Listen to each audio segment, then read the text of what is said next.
They know all of these different things. And for Socrates, that is what makes a good ruler, somebody who knows things. And while someone might seem useless for going about trying to learn a bunch of different things, they're not actively achieving all kinds of stuff that's observable that we can point to and go, oh, look what they're doing. Socrates thinks that somebody who goes around collecting knowledge is actually doing something that makes them particularly qualified for leadership.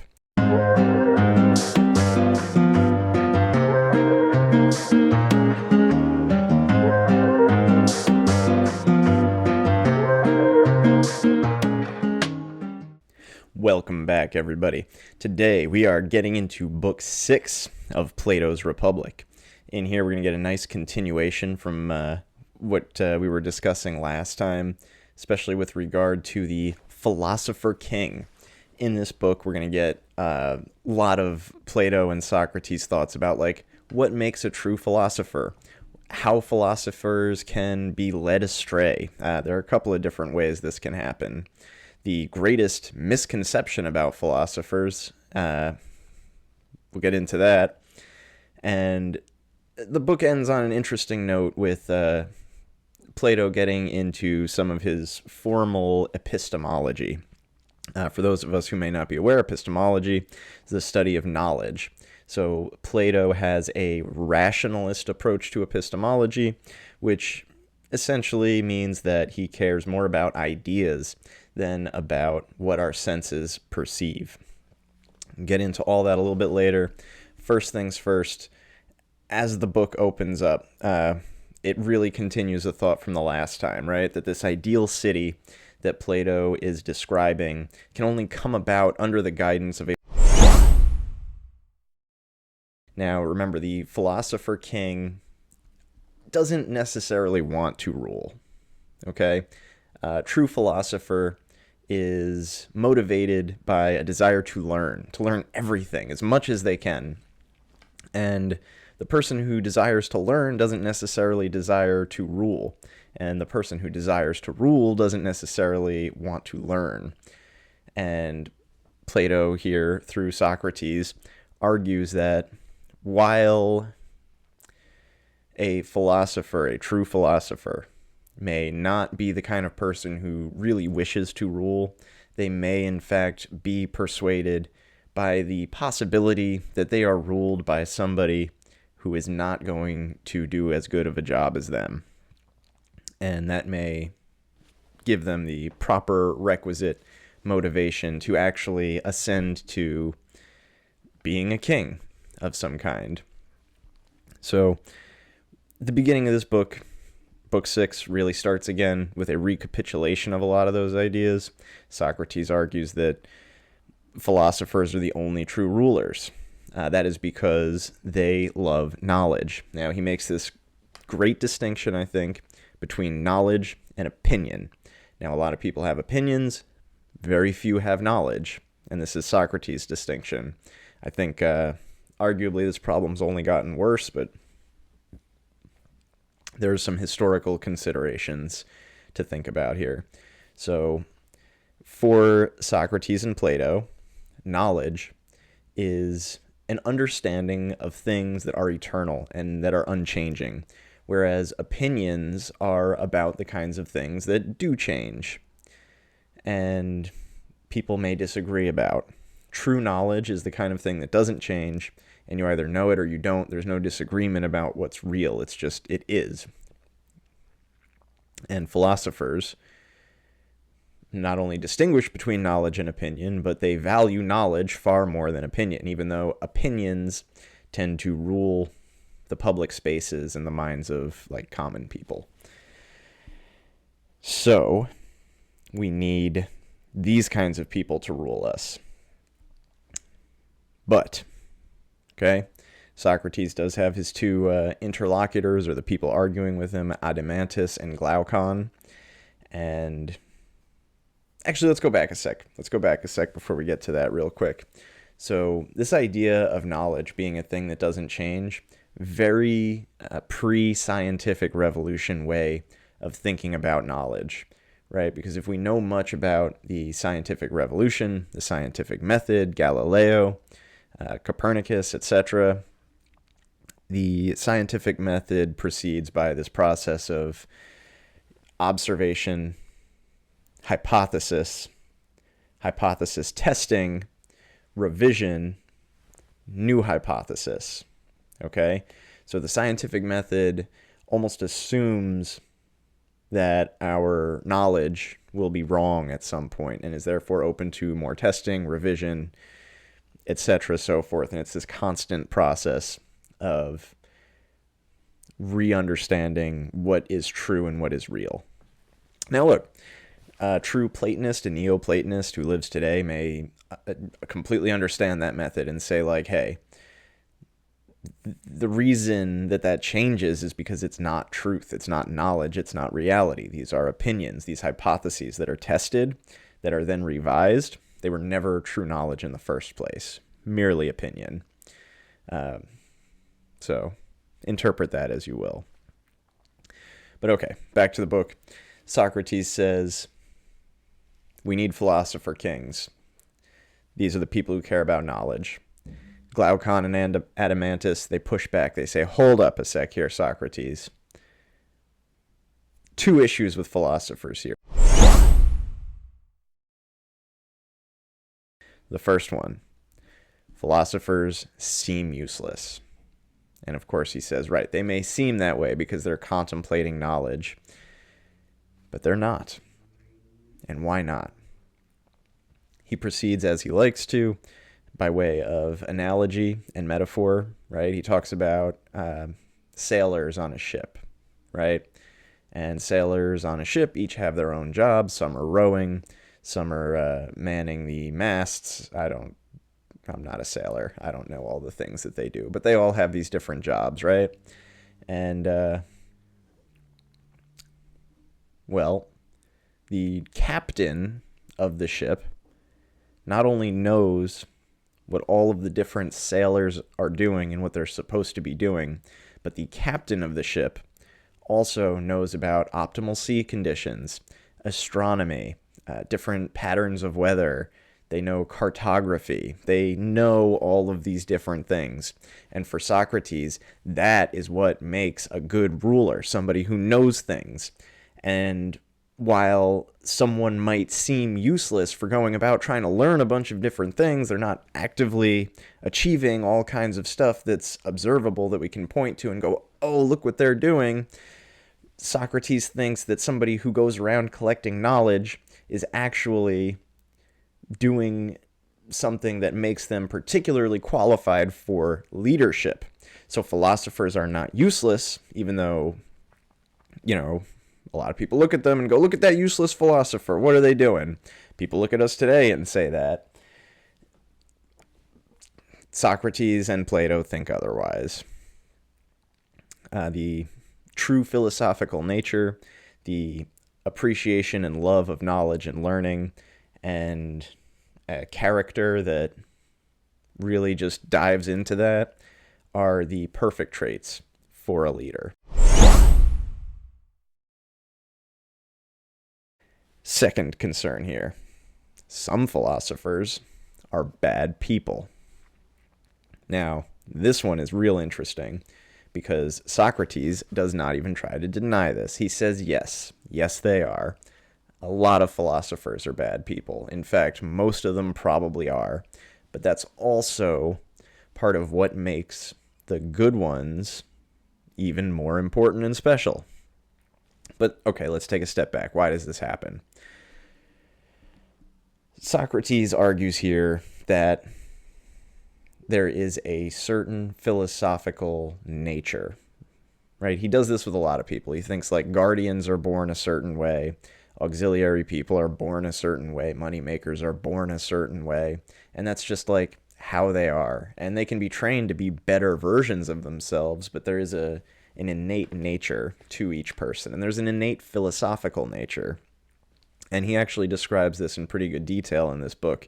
He says that natural philosophers, they love truth, right? They hate lies, they love truth.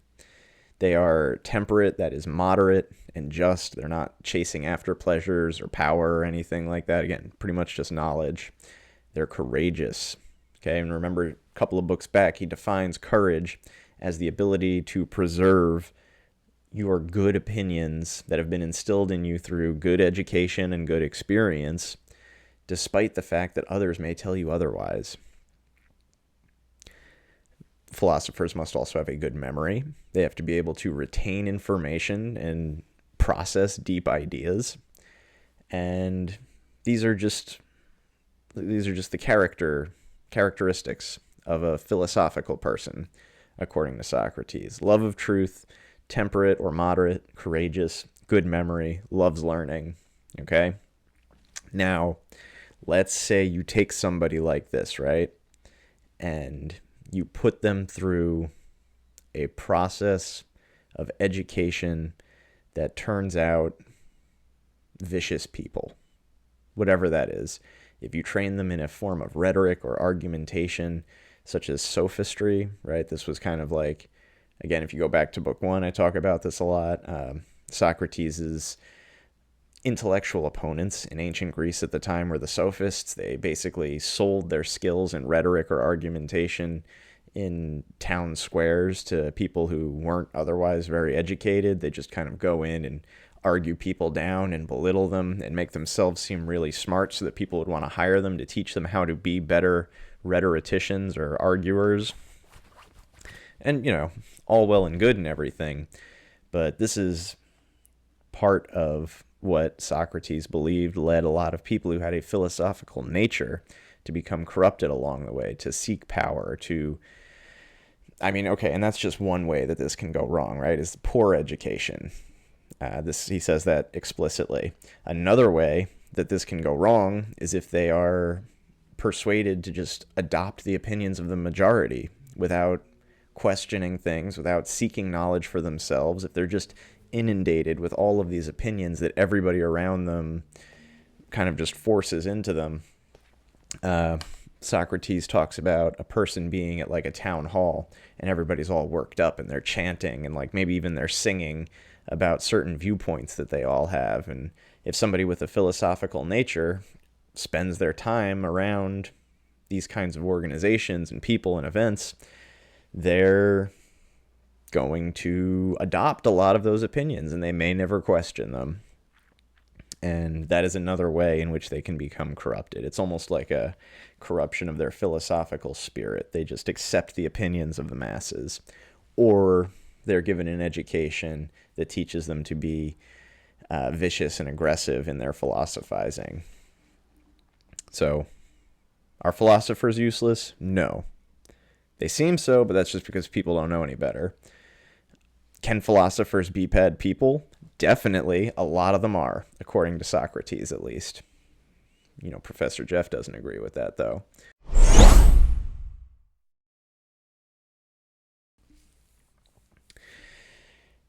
So what happens here, too, at the very end, is Plato's epistemological viewpoint, and this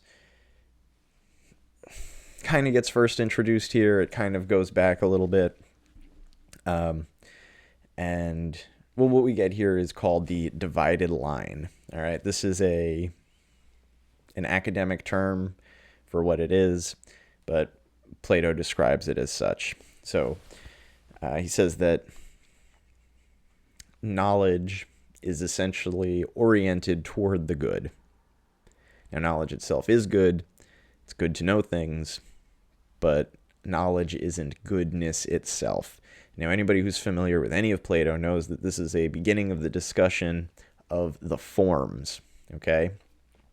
And the divided line is kind of a beginning of a description of how the forms can be understood, how and why that is the highest level of knowledge or understanding that a person can have, and also part of like why it can be so difficult to achieve that knowledge. So on the divided line, right?